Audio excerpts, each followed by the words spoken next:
Hello बच्चों, welcome again. तो अब हम स्टार्ट करने जा रहे हैं अपना पार्ट 2, चैप्टर 1 का पार्ट 2, क्योंकि लास्ट पार्ट में कुछ स्लाइड्स या कुछ क्वेश्चंस रह गए थे, वो हम इस पार्ट में अब कंटिन्यू करते हैं। ठीक है, तो ये सारे क्वेश्चंस ना आपके 2025 के कुछ क्वेश्चंस मैं आपको पहले करा चुका हूँ सैंपल पेपर का। 2025 के बचे हुए क्वेश्चन अब यहाँ पे करते हैं ना। तो पहले 2025 फिर 2024 के भी क्वेश्चन मैं आपको कराऊंगा। ठीक है, तो देखते हैं। तो क्वेश्चन है कि भाई अगर HCF 98 और 28 का M है, 98 और इसका LCM क्या है, N है, तो वैल्यू ऑफ N-7M। ओहो, N-7M, तो मुझे क्या निकालना है? सिंपली N और N। तो मैंने कल भी आपको बताया है भाई, पहले क्या करूंगा मैं? 98 के फैक्टर्स कर लूंगा, फिर 28 के फैक्टर्स कर लूंगा। ठीक है, चलो शुक्र है ना एक्स और वाई नहीं दिया। तो मैंने बताया था एक्स हमेशा दुख देता है, इसलिए इन्होंने भी चेंज कर दिया, M और N कर दिया है। चलो तो 98 को चेक करते हैं। तो इसके फैक्टर्स कैसे निकालोगे आप? तो मैंने आपको पहले बताया, हम ऐसे ना करके ना डायरेक्ट कर लेते हैं, जिससे टाइम बचे हमारा। तो अगर मैं पहले 2 से कटेगा तो 2 लिख लेता हूँ भाई। 2 तो क्या कितनी बार जाएगा? 2 4 जा 8 और 2 9 जा, तो फिर आएगा 2 49। 49 होता है 7 का स्क्वायर। निकल गया ना? ये कितना है? ये तो आपको दिख ही रहा होगा, 2 की पावर 2 इंटू 7, 4 7 जा 88, 2 की पावर 2 और 4 का 7। अब मुझे क्या निकालना है? क्या निकालना है? LCM। क्या निकालना है? LCM, lowest common. LCM क्या है? N। तो इसका मतलब हम किसकी वैल्यू निकाल रहे हैं? N की वैल्यू निकाल रहे हैं। तो बच्चा देखो, अगर मैं N की वैल्यू निकाल रहा हूं तो क्या होगा बताओ? 7 का स्क्वायर तो क्या होना चाहिए? 2 की मैक्सिमम पावर, क्योंकि मैंने कहा सबकी मैक्सिमम पावर ले रही है, 2 की भी और 77 स्क्वायर की भी। तो कितना आएगा? देखो, देख रहे हो? तो 98 तो होना ही है, क्योंकि देखो 7 के स्क्वायर और 2 क्या होगा? 98।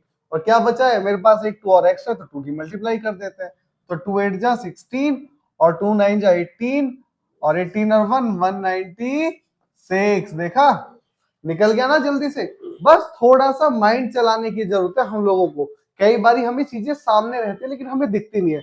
हमें यहाँ दिखा भाई, मुझे 7 का स्क्वायर 2 तो ऊपर है तो 98 है, सिर्फ 2 की एक ही तो पावर, तो इसका मतलब 98 में 2 की मल्टीप्लाई करती है, एलसीएम आ गया। अब हम निकालते हैं HCF।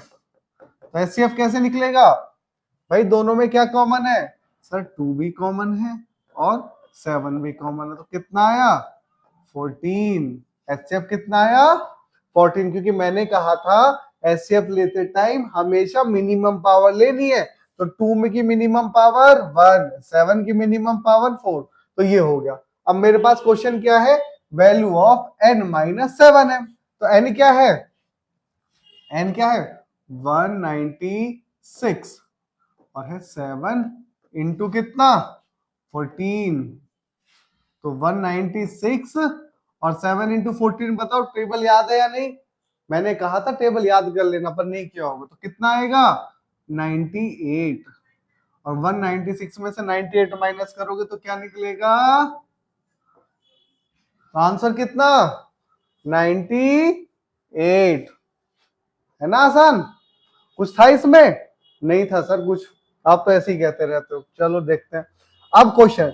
The greatest number which divide 70 and 125 living reminder 5 और 8। बच्चे ये क्वेश्चन ना बहुत इंपॉर्टेंट है। देखो, ये क्वेश्चन यही नहीं आता, आप जब गवर्नमेंट जॉब के आगे प्रिपरेशन करोगे ना, वहां पे भी ये क्वेश्चन बहुत पूछा जाता है, ये वाला सेम क्वेश्चन। देखो क्वेश्चन क्या है कि भाई ये ग्रेटेस्ट नंबर है जिसमें 70 और 125 है। ठीक है, हमें कौन सा ऐसा नंबर है जिससे मैं इसे डिवाइड करूं, इसका आंसर 5 और 8 आ। देखो, करना आपको है, तरीका आपका है। मैं तो ऑप्शन से भी कर सकता हूं, मैं अगर देखूं तो मैं ऑप्शन से भी कर सकता हूं। देखो मैं कैसे करने वाला हूं, मैं पहले 13 से डिवाइड करके डायरेक्ट चेक कर सकता हूं। देखो 13 5 जा 65, कितना बचेगा? रिमाइंडर 5 बचा, फिर 13 से फिर कर लेते हैं। फिर 13 से करोगे तो कितना बचेगा बताओ? 8 बचेगा रिमाइंडर। बिल्कुल सर, 8 ही बचेगा रिमाइंडर। ठीक है, इसके बाद क्या करना है? 65 से 5 बचेगा, लेकिन जब 65 से यहां करूंगा तो सिर्फ बचेगा 8, नहीं बचेगा। इसका मतलब ये आंसर नहीं है। तो मुझे तो आंसर क्या लग रहा है? 13 ही लग रहा है। 87 875। देखो कितने अच्छे ऑप्शंस दिए ना मैं भाई, ये तो पॉसिबल ही नहीं। इनसे इनको डिवाइड कैसे दोगे? ये तो वैसे ही बड़े कर दिए, तो इनको तो डिवाइड देने का सवाल ही नहीं उठता। तो कई बारी क्वेश्चन ना ऑप्शन से सॉल्व हो जाता है। तो मुझे तो दिख गया 13, लेकिन नहीं सर हमें तो ऐसे ही करके दिखाओ, हमारे सर ने तो ऐसे नहीं बताया, तो चलो आपके सर के तरीके से बता देते हैं। तो हमने क्या 17 से 5 को माइनस, तो 70 से क्या मैंने 5 को माइनस, तो कितना आया 65 आया।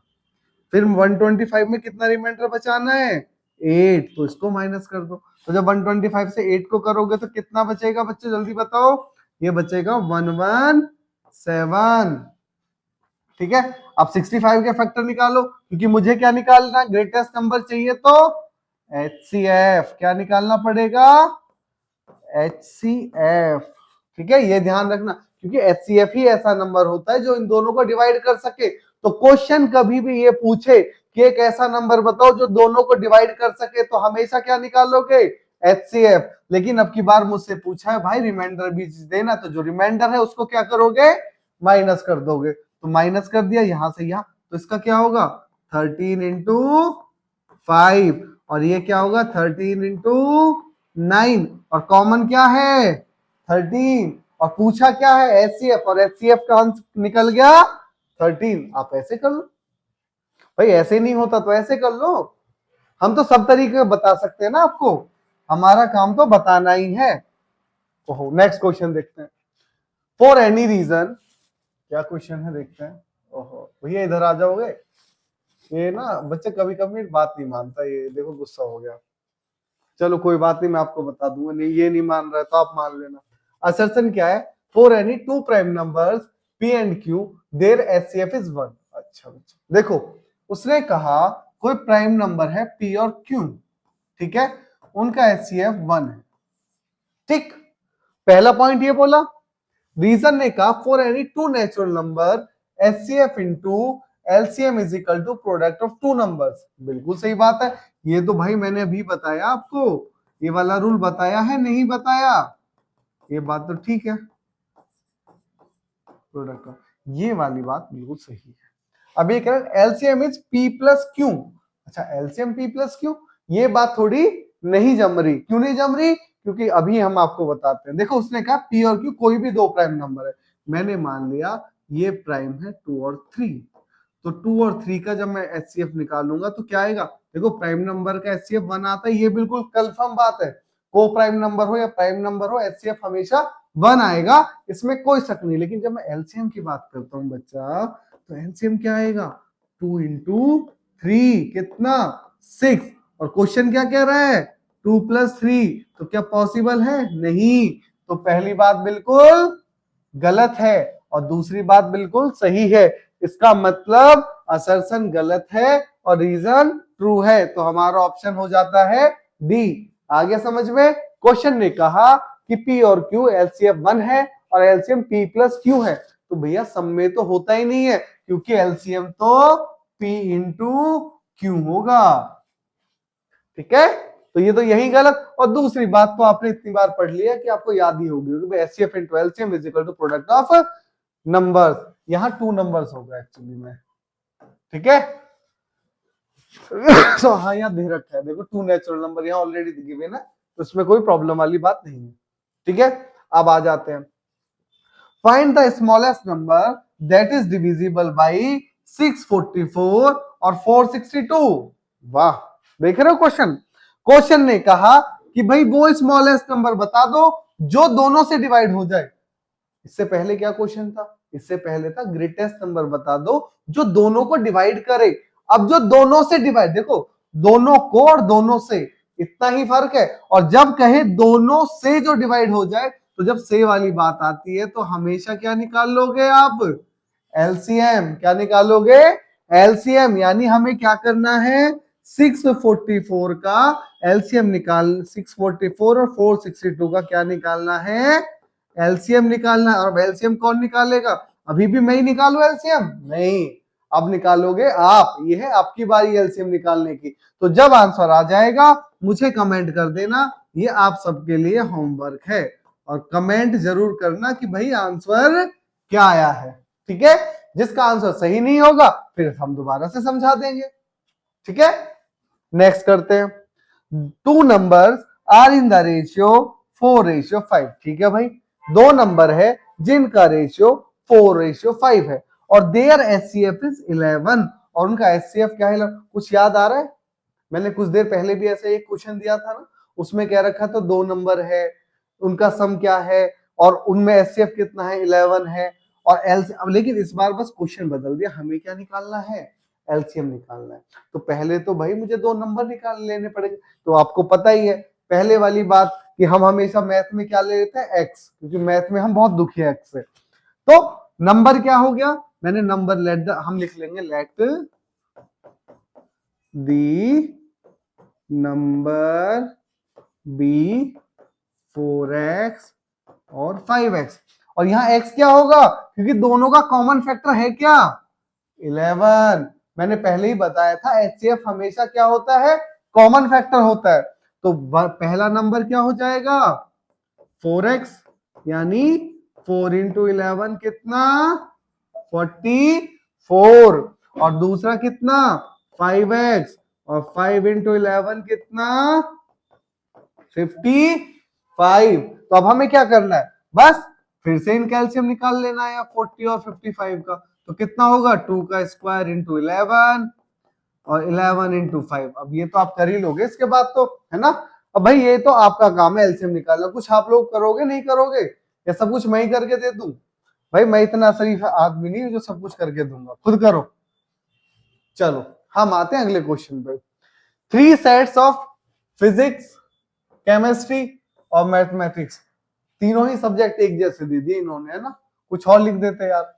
3 सेट्स ऑफ फिजिक्स, केमिस्ट्री में हैव टू स्टैक इन सच ए वे, वो कह रहा है कि उनको इस तरीके से लगाना है कि बुक ना सब्जेक्ट वाइज स्टोर हो जाए और हर हाइट भी सेम रहे, ठीक है? The number of physics book is 144, number of chemistry की बुक 180 और मैथमेटिक्स की बुक है 192 और assuming that the books are of same thickness, मतलब ये मान लिया है कि सारी की सारी जो थिकनेस है, मोटाई जो बुक है वो एक ही नंबर ऑफ पेजेस है, इतने। चलो ठीक है, कहता है तो मान लेते हैं, पर ऐसा होता नहीं है, ध्यान रखना। तो फिजिक्स और केमिस्ट्री और मैथमेटिक्स बुक के कितने स्टैक लगेंगे? देखो बच्चा, कभी भी ऐसा क्वेश्चन दिखे, कभी भी ऐसा क्वेश्चन दिखे, और ये अभी तो बुक की बात कर रहा हूं, आपको लैडर का भी दिख सकता है कि भाई एक लैडर होती है, उसको मेजर करना होता है, तो कितनी हो जाए? तो देखो 3 बुक, ऐसा क्वेश्चन बहुत आता है कि स्टैक्ड में है, हाइट में है, हर किसी के सेम है, नंबर्स बुक दे रखी है और आपसे पूछा जाए कि कितने स्टैक्स लगेंगे हर एक बुक के, फिजिक्स के, केमिस्ट्री और मैथ्स के अलग अलग के कितने स्टैक्स लगने वाले, तो आप क्या निकालोगे? एचसीएफ या एलसीएम? जल्दी बताओ। आप निकालोगे एचसीएफ। क्या निकालोगे? एचसीएफ। तो हमें क्या निकालना है? तो हम क्वेश्चन लिख देंगे कि भाई फिजिक्स की कितनी बुक है? फिजिक्स की कितनी है? 144। केमिस्ट्री की कितनी है? 180 और इसकी मैथमेटिक्स की कितनी है? 192। अब इनका एलसीएम निकालना है तो इसका कितना होगा? इसकी कितना होगा बच्चा? ये होगा 2 की पावर 4 इंटू 3 की पावर 2। देखो मेरे साथ रहोगे तो इतना ही तेज सीखना पड़ेगा, ठीक है? देखो मुझे पता है 44 होता है 12 इंटू 12 और मुझे पता है 2 को लिख सकता हूँ मैं 4 इंटू 3, तो मुझे आया 2 की पावर 3, तो मैंने लिख दिया 2 की पावर 4, ठीक है? बाकी आप अपने तरीके से निकाल ही सकते हो, है ना? चलो अब आते हैं 182 का। 182 को मैंने पहले बताया भाई, ये तो मैं आपको कितनी बार समझाऊं, 18 को देखती है आपको 18 इंटू 10 समझ आना चाहिए। तो 10 क्या है? 2 इंटू 5, ये कितना है? 9 इंटू 2, यानी ये क्या हो गया? 2 का स्क्वायर 3 का भी स्क्वायर इंटू 5। आया मजा? आया ही होगा। अब देखते हैं 192 को कैसे कर सकते हैं। तो 192 को भी कुछ कर ही लेते हैं। तो पहले 192 का हाफ 2 से जाएगा तो कितना आएगा? 2 इंटू 192 कितना होगा बच्चा? 9, 18 और 6, तो 96। और 96 का मेरे ख्याल से ना आपको याद होगा, नहीं याद? बड़ी प्रॉब्लम है भाई, बहुत ज्यादा प्रॉब्लम वाली बात, अगर याद नहीं है।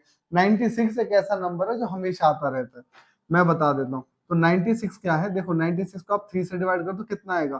3 3 जा 9 और 3 2 जा 6 इंटू 3। 32 तो याद है? 32 कितना है? 2 की पावर 5 और इंटू 3, यानी 5 और 6। तो अगर मैं निकाल लूं तो कितना आ गया बिना सोल्यूशन के? देख रहे हो? 2 की पावर 6 2 की पावर 6 इंटू 3, खत्म हो गया। देख रहे हो, ऐसे करना होता है, थोड़ा सीख लो। ठीक है, नहीं होता तो अपना तरीका, देसी तरीका तो है ही वो फैक्टराइजेशन करने वाला, तो आप उससे कर लो, कोई फर्क नहीं पड़ता है ना। चलो भाई, तो अब यहां से मुझे निकालना है तीनों का HCF। तो HCF लेते टाइम मैंने क्या कहा था, क्या ध्यान रखना है बच्चों, जो सब में आए लेकिन मैक्सिमम, तो 2 की पावर आ रहा है 2 और 3 की पावर 3, तो कितना आया 12। HCF कितना आ गया 12। तो number of physics book, stack of physics book कितनी होंगी,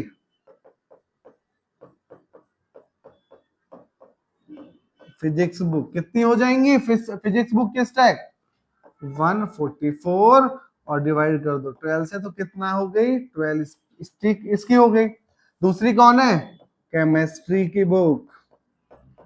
तो केमिस्ट्री की बुक्स कितनी है बच्चा, देखना 180, तो 180 अपॉन में 12, तो कितना होगा, 12 से करोगे तो 12 बन जा 12, 12 5 जा 15।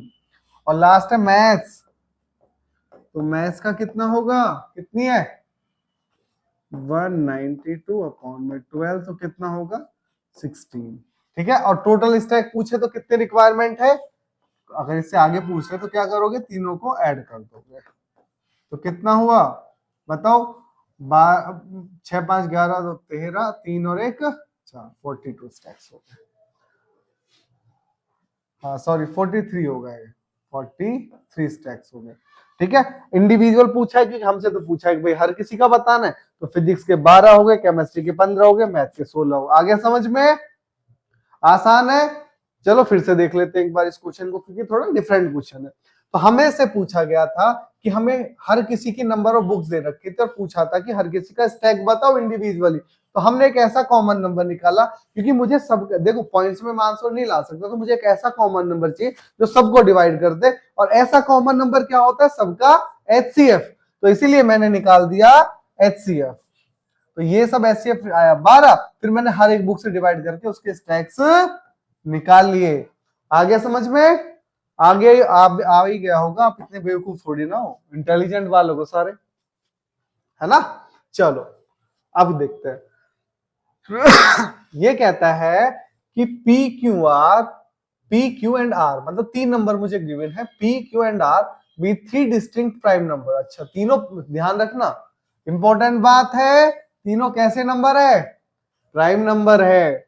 अच्छा, तो कह रहे check whether P Q R plus Q is a composite number और नॉट। ओहो, फिर से कंपोजिट नंबर आ गया, चेक करना है कंपोजिट नंबर। देखा, अब की बार इसने क्या किया है ना, सिर्फ किया कुछ नहीं है, देख रहे हो दिमाग क्या लगाया है, अपने आप को एग्जामिनर समझदार, ज्यादा ज्यादा समझदार है, उसने कहा कि अब इसको चेक करके बताओ, क्या ये क्वेश्चन हमने नहीं किया कंपोजिट नंबर वाला, सर कर रखा है, लेकिन हमारे पास सब थे नंबर्स, अब है ये, तो अब मैं क्यू कॉमन नहीं ले लूंगा दोनों में से, क्यू कॉमन लिया तो क्या बचेगा, वहां पे भी कुछ कॉमन लेते थे हम, यहाँ पे भी कुछ लेना है, तो क्यू आया तो यहाँ पे क्या बचा, पी इंटू आर प्लस का 1।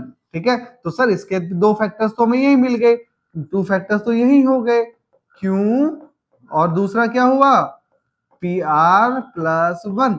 जब 2 फैक्टर्स मुझे मिल गए तो कैसा नंबर बन गया, कंपोजिट नंबर। हुआ, हो गया, बिना किसी ज्यादा सोचना है नहीं करना ना सर, वही तो कंसेप्ट है। बस अब की बार नंबर्स की जगह हमें क्या कर दिया, पी क्यू आर दे दिया था, है ना, और बच्चे इसी को देख के घबरा गए थे, पता नहीं क्या ही दे दिया है हमें। ठीक, अब आगे करते हैं। वो कहता है कि हमें 3 डिस्टिंक्ट प्राइम नंबर लेने हैं, पी क्यू आर इस तरीके से लेने हैं कि पी क्यू आर प्लस 1 क्या हो, कंपोजिट नंबर हो जाए।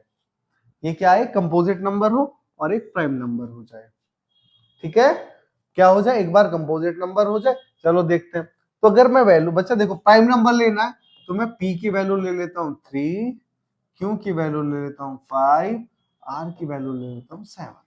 ठीक है, तो क्या है पी क्यू आर प्लस 1, तो 3 इंटू 5 इंटू 7। ठीक है, और प्लस का 1, प्लस का 1, तो 5 3 जा 15, 15 7 जा 105 प्लस 1, तो क्या आया 106। ये एक प्राइम नंबर है, नहीं सर, कंपोजिट है तो हमसे पूछा भी तो कंपोजिट ही है भाई।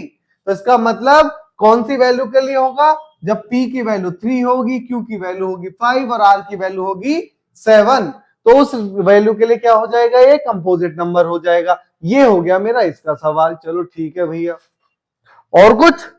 हाँ सर, और भी तो आगे क्वेश्चन है, चलो तो वो भी देख लेते हैं। अब वो कह रहा है पी क्यू आर एक प्राइम नंबर है। चलो अब हमें प्रूफ करना है, तो मैंने लिया, ये है मेरा फर्स्ट वाला पार्ट, और अब मैं करने जा रहा हूं अपना सेकंड पार्ट, यही कर लेते हैं जिससे कि आपको दिख जाए साथ में। हट जा भाई, ये है सेकंड पार्ट। तो वो कह रहा है sir P into Q R plus 1 एक प्राइम नंबर भी तो, ऐसे भी तो नंबर दो जो प्राइम नंबर हो जाए। ऐसे भी कर देंगे हम तो, क्योंकि मैंने पहले ही कहा था जैसा कौन कहे, जैसे क्वेश्चन कहे हमें ऐसे ही तो करना है। तो आ जाओ, तो P कितना ले लेते हैं इस बारी, 2, Q ले लिया 3 और R ले लिया 5, लगा देते हैं। तो P into Q into R 2 into 3 into 5 plus 1, तो 5 3 जा 15, 2 जा 30 और 1 31, आ गया प्राइम नंबर। हो गया? कोई इसमें हार्ड बात थी? नहीं, हार्ड थी अब से पहले, लेकिन अब आसान हो गया क्योंकि आपने क्वेश्चन कर लिया है। अगर यही क्वेश्चन आप सीधा एग्जाम में देखते तो कहीं ना कहीं आपके दिमाग में ये चीजें नहीं आती। इसी वजह से कहते हैं कि हर टाइप के क्वेश्चंस की प्रैक्टिस कर लेनी चाहिए, क्योंकि जब एग्जाम में कोई हमें नया टाइप दिखता है ना बच्चा, तो होता क्या ना, हम वहां देख के घबरा जाते हैं, पता नहीं क्या ही होने वाला है। क्वेश्चन हार्ड नहीं होता, वो सिचुएशन हार्ड होती है हमारे लिए, है ना। चलो आगे कुछ है क्या? अरे नहीं है क्या? चलो है, आगे है, अभी बच रहे हैं। चलो जो बच रहे हैं उनको भी कर लेते हैं ना। अब देखते हैं, बच्चा कह रहा है कि रूट 0.4 एक नेचुरल नंबर है, इंटीजर है, रेशनल है और रेशनल है। चलो इससे पहले कंसेप्ट कर लेते हैं, है ना। जब आई गया है तो कंसेप्ट कर ही लेते हैं। तो एक्सरसाइज, अब हम बात करते हैं अपनी एक्सरसाइज 1.2 की। आ गया कुछ याद? √3 जो रेशनल नंबर, इरेशनल नंबर, अब आ गया होगा मुझे पता है, तुम ऐसे तो नहीं, किताब नहीं देखी होगी, कुछ तो पढ़ा होगा आप लोगों ने। देखो यहां एक कंसेप्ट है कि भाई हमारे पास दो टाइप के नंबर है, इरेशनल नंबर और, अच्छा पहले रेशनल लिखते हैं ना, पहले रेशनल लिखते हैं हम, तो रेशनल ऐसे ही कर देंगे, मुझे क्या हटाने की जरूरत है, देखा। अब लिख देते हैं इरेशनल, मैं लिखा तो रेशनल ही था, वो तो आप लोगों को थोड़ा प्रॉब्लम हो जाती है कभी कभी देखने में। तो दो टाइप के नंबर होते हैं ना सर, ये तो हमें बता रखा है, हमारे सर ने कि रेशनल नंबर क्या होता है, तो बता दो फिर। तो कोई भी ऐसा नंबर जो p/q फॉर्म में लिखा जा सके, जबकि q क्या ना हो, 0 नहीं होना चाहिए, सर वो नंबर क्या हो गया, रेशनल नंबर हो सकता है। चलो बिल्कुल ठीक बात है भाई, मान लेता हूं मैं आपकी बात। फिर इरेशनल नंबर होगा, सर देखो इरेशनल नंबर की ऐसे तो कोई डेफिनेशन हमें दे नहीं रखे है, हम मानते हैं a number which is not rational, a number which is not rational is irrational number. बड़ी अच्छी डेफिनेशन है, हर चीज की ऐसे ही होनी चाहिए, साइंस की भी ऐसी होनी चाहिए जो 1 मिनट में याद हो जाए, टेंशन ही खत्म। सारी केमिकल इक्वेशन ऐसी होनी चाहिए ना, केमिकल इक्वेशन याद कर रहे हो नहीं कर रहे हो, अरे साइंस वाइंस पे भी थोड़ा ध्यान दे लेना, कभी मैथ्स ही पढ़ते रह जाओ, ठीक है। साइंस भी है, एसएसटी, बाकी सारे सब्जेक्ट भी पढ़ने हैं, ऐसा नहीं मैथ्स ही पढ़ना है, ठीक। तो बच्चा रेशनल नंबर वो नंबर जिनको मैं p/q फॉर्म में लिख सकूं। फॉर एग्जांपल अगर मैं आपसे कहूं कि 7, तो क्या रेशनल नंबर है, आप कहोगे है, क्योंकि सर मैं इसको 7/1 लिख सकता हूं, 22/7 है, ठीक है। इरेशनल कौन से नंबर्स होते हैं, तो रेशनल नंबर होते हैं सर ये नेवर एंडिंग नंबर, जो हमेशा चलता रहे, है ना। कौन सा नंबर, जल्दी बताओ जल्दी। तो कोई भी ले सकते हो सर, 7.01 001 0001 0001, अब ये ऐसे ही चलता रहेगा और ये कभी खत्म नहीं होगा, तो ये रेशनल नंबर बन गया। अच्छा सर अगर याद रखना हो तो मैं बता दूं, सारे के सारे जो प्राइम नंबर्स होते हैं इनका अंडर रूट इरेशनल ही आता है। √3, √5, √7, √11 और यहीं से क्वेश्चन भी आ जाता है ना। यहीं से क्वेश्चन भी आता है। आपके सर ने बताया होगा 3 नंबर का क्वेश्चन आएगा और पूछेगा prove that √3 is a rational number. चलो सर वो क्वेश्चन आपने क्यों नहीं बताया? नहीं बताया तो अब बता देंगे।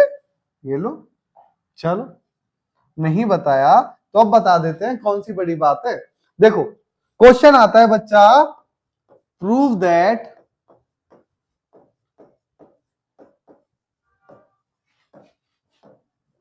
√3 is a irrational number। ठीक है, क्या आपने सर से कभी पूछा सर हम एज्यूम क्यों करते हैं? नहीं पूछा होगा। क्यों पूछोगे, क्या जरूरत है? देखो अगर हम ध्यान से देखें ना बच्चा, देखो मैं यहाँ डेफिनेशन ही ध्यान से देखूं तो रेशनल की डेफिनेशन ही बड़ी अजीब दी है हमें। हमसे कहा गया भाई वो नंबर जो इरेशनल नहीं है वो इरेशनल हो गया। देखो एक्चुअली में हमें बताने के लिए ये कह दिया जाता है पी बाई क्यू जो फॉर्म में नहीं लिखा जा सकता वो इरेशनल, लेकिन एक्चुअली में अगर आप डेफिनेशन चेक करो तो वो नंबर ये होता है a number which is not rational is a rational number. तो बेसिकली रेशनल नंबर का कोई प्रूफ हमारे पास नहीं है, तो हम उसको करने के लिए क्या करते हैं, हम इसको ये प्रूफ कर देते हैं कि रेशनल नहीं है। अगर मैं ये प्रूफ कर पाऊं कि ये नंबर रेशनल नहीं है तो ये अपने आप क्या हो जाएगा, इरेशनल नंबर। अब आप एक कंसेप्ट और यहां समझ लो, देखो कोई नंबर मान लीजिए जैसे मेरे पास 12 है और 12 को मैं 4 से डिवाइड दे सकता हूं, बिल्कुल। तो जब इस नंबर का मैं स्क्वायर करूंगा, क्या करूंगा, इस नंबर का स्क्वायर करूंगा तो वो भी 4 से डिविजिबल होगा नहीं होगा? होगा। ये याद रहेगा कि भाई जब एक नंबर डिविजिबल है एक नंबर उसका स्क्वायर भी डिविजिबल होता है। ये याद रहेगा या नहीं रहेगा? बिल्कुल सर, बिल्कुल रहेगा। तो चलो सर इसको भी कराई दो आप। तो कर लेते हैं। देखो लेट, सबसे शुरू माना ही जाता है ये लेट। सबसे पहले लिखो let the number √3 is a rational number.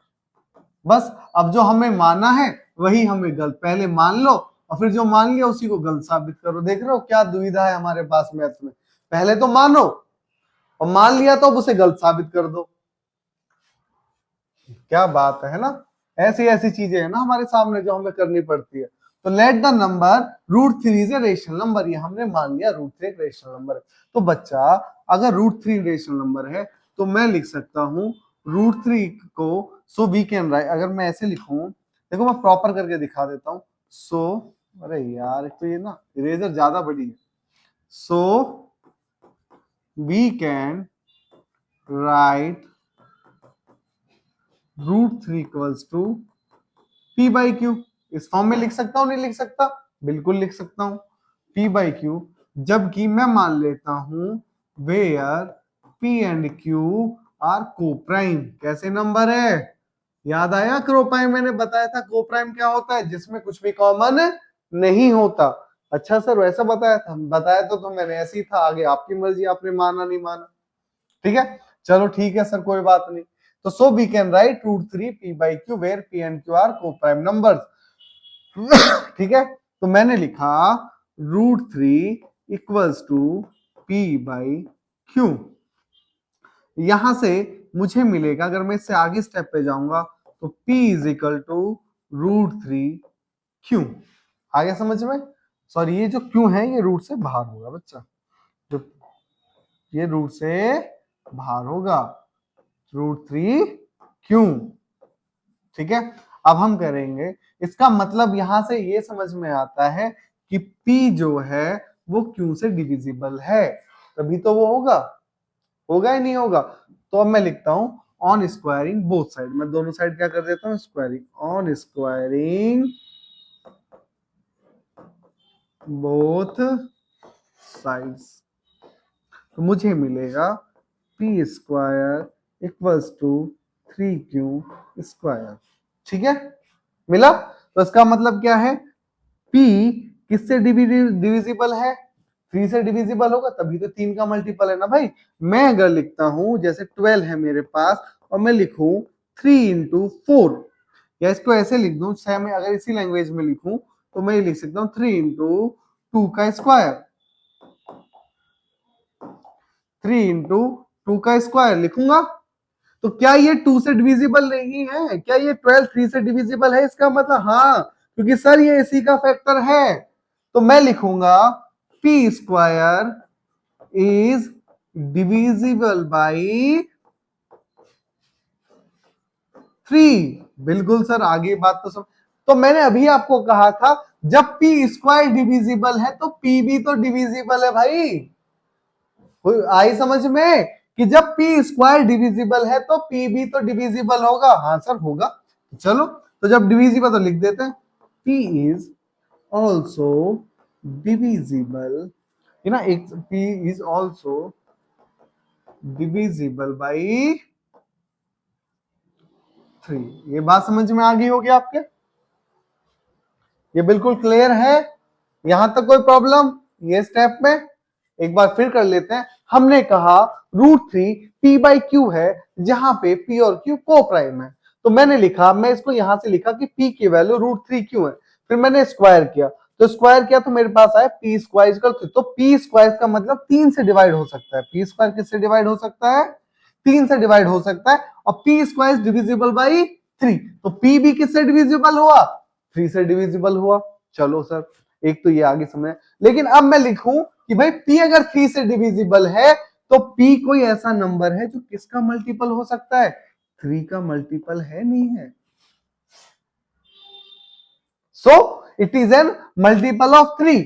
तो p एक ऐसा नंबर है जो किसका मल्टीपल है? 3 का मल्टीपल है। ओके सर, ठीक है, ये बात बिल्कुल ठीक है। यहां तक कुछ क्लियर है? बिल्कुल ठीक है। अब मैं करता हूं दोबारा से squaring, on squaring both side. ठीक है सर, कर लो आप, आपकी मर्जी।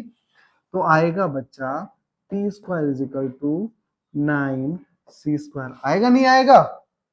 अच्छा, यहां से पी स्क्वायर, अरे अरे अरे अरे, इक्वेशन 1 में तो मेरे पास ये है। तो यहां से अगर मैं इक्वेशन 1 देखूं, इसको मैं इक्वेशन 1 मान लूं, तो मैं लिख सकता हूं ना भाई पी स्क्वायर क्या है? 3q²। तो मैं लिखूंगा 3q² is equal to 9c²। लिख सकता हूं या नहीं? हाँ सर लिख सकते हो।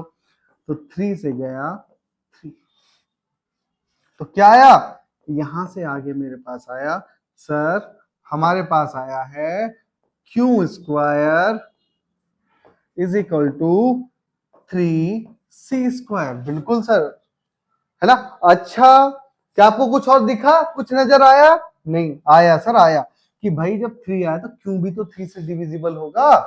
तो हमने लिखेंगे, इससे आगे हम लिखेंगे कि भाई, अच्छा इसको थोड़ा छोटा कर दूं क्या? चलो, ये तो हमारे घर का काम है, हम कभी भी छोटा कर सकते हैं। थोड़ा सा छोटा करके इसको हम एक साइड कर दें, ये थोड़ा सा ऐसे आ जा।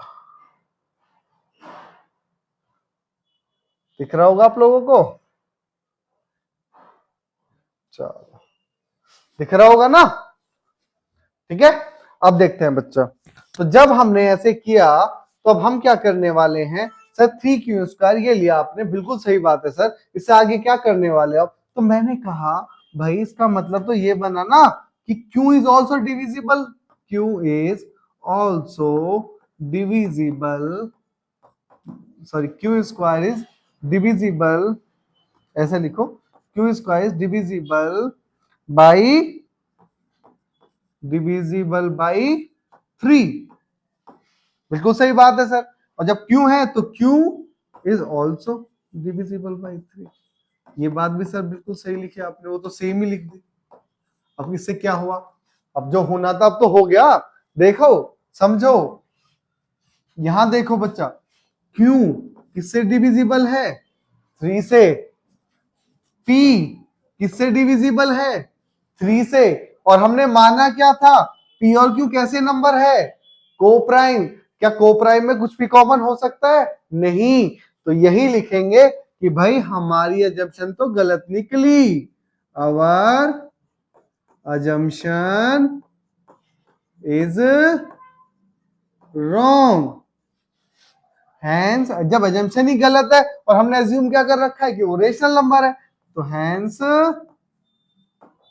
√3 is not a rational number.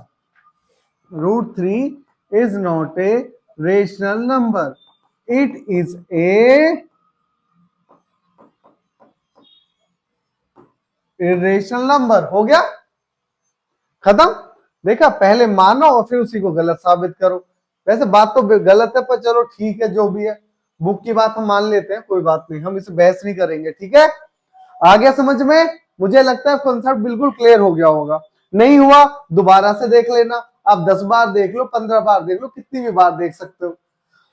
इसमें मेरा भी फायदा और आपका भी फायदा, आपको समझ आ जाएगा, मेरे घंटे बढ़ जाएंगे। सही बात है ना? देखो, फायदा तो दोनों का होना चाहिए। चलो अब लास्ट क्वेश्चन, ये शायद मेरे ख्याल से लास्ट क्वेश्चन है बच्चा 2025 के। इसके बाद हम देखेंगे 2024 या नेक्स्ट चैप्टर जो भी करते हैं वो देखेंगे हम, ठीक है। अब करते हैं हम, तो ये है क्वेश्चन, यहां थे हम, √0.5 इज ए रेशनल और इरेशनल नंबर। ये बड़ी चीज अजीब बात है, चलो देख लेते हैं। तो √0.5 अगर इसको मैं सॉल्व करूं तो ये आएगा रूट में 4/10, यही आएगा। जब मैं इसे कट करूंगा तो आएगा 2/5, यानी √2/√5 में इसे लिख सकता हूं। तो √2 भी रेशनल है, ये भी इरेशनल है, क्योंकि मैंने अभी बताया प्राइम नंबर्स इरेशनल होते हैं। तो जब ये इरेशनल है तो ये भी क्या हो गया, इरेशनल हो गया। अरे वाह सर, ये तो आसानी से हो गया। ये क्वेश्चन आपके लिए होमवर्क में है, नहीं होगा तो नेक्स्ट क्लास में जिंदाबाद हम करा देंगे। कुछ आप भी तो करोगे, नहीं करोगे? चलो ये वाला क्वेश्चन मैं करा देता हूं, फिर आपके एक्सरसाइज 1.2 भी इसी क्वेश्चन के साथ खत्म हो जाएगी। देख रहे हो, एक्सरसाइज भी खत्म और आपके प्रीवियस ईयर भी खत्म, सैंपल पेपर भी एक में ही खत्म। तो इस तरीके से प्रिपरेशन करनी है ना हमें, स्पीड से। तो 5√3 2/3, ये क्या कह रहा है क्वेश्चन कि ये नंबर बताना है, इरेशनल नंबर है। हमें क्या दे रखा है, √3 एक इरेशनल नंबर है। ये सबसे इंपॉर्टेंट लाइन है। सबसे इंपॉर्टेंट लाइन कौन सी है, ये वाली। ये हमें गिवन है कि भाई √3 तो एक इरेशनल नंबर है और हमें बताना है ये कैसा नंबर है। चलो मान लेते हैं। अब देखो, वही पहले वाला किस्सा, हमारे पास इरेशनल नंबर करने की कोई प्रूफ तो है ही नहीं, तो हम मान के चलेंगे कैसा नंबर है, एक रेशनल नंबर है। तो चलो लेट अस एज्यूम, क्या एज्यूम करना है कि भाई 5√3 plus 2/3 is a rational number, is a rational number, ठीक है। Let us assume 5√3 plus 2/3 is a rational number, ठीक है, अज्यूम कर लिया। तो वही वाली बात, अगर ये रेशनल है तो हम इसको we can write it plus 2/3 in p/q form. लिख सकते नहीं लिख सकते? बिल्कुल लिखेंगे सर, रेशनल नंबर तो p/q फॉर्म में लिखना ही पड़ेगा हमें। वेयर आप लिखना चाहो कि where p/q is a co-prime, लिखना चाहो लिख लो आगे, where p/q is a coprime. मैं मेन कंसेप्ट पे जाते, तो हमने कहा हम इसको इधर ले जाते हैं, p/q माइनस का 2/3 होगा, उधर जाके माइनस, इसे भी ले जाते हैं, √3 is equal to p/q minus, अब ये 5 इधर मल्टीप्लाई तो 5q और 2/15, ये हो जाएगा। अच्छा, अगर बच्चा p/q भी रेशनल है और ये भी रेशनल है, तो ये तो पक्का है भाई, हम लिखेंगे p/5q minus 2/15 is a rational number. बिल्कुल सही बात है, बट लेकिन ये तो रेशनल है, लेकिन ये बच्चा इक्वल किसके दे रखा है, ये वाला इक्वल किसके दे रखा है, √3 के। और हमसे क्या कहा गया है, √3 कैसा नंबर है, इरेशनल नंबर है। तो हम लिखेंगे but this contradict the fact that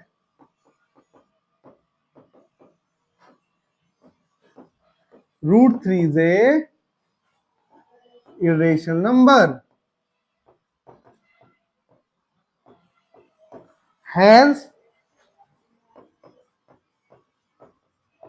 our assumption is wrong. Hence, our assumption is wrong. और हम लिख देंगे 5√3 plus 2/3 is a rational number. तो लास्ट में आप लिख लेना 5√3 plus 2/3 is a irrational number. और हो गया, आसान था, आ गया समझ में? नहीं आया दोबारा से वीडियो करना, नहीं आता है तो कमेंट में लिखना, दोबारा से इसको फिर से रिवाइज करा देंगे, ऐसी कोई बात नहीं है। इसके बाद कुछ नहीं है। तो आज के लिए बच्चा इतना ही रखते हैं, आगे नेक्स्ट वीडियो में, ठीक है? Thank you.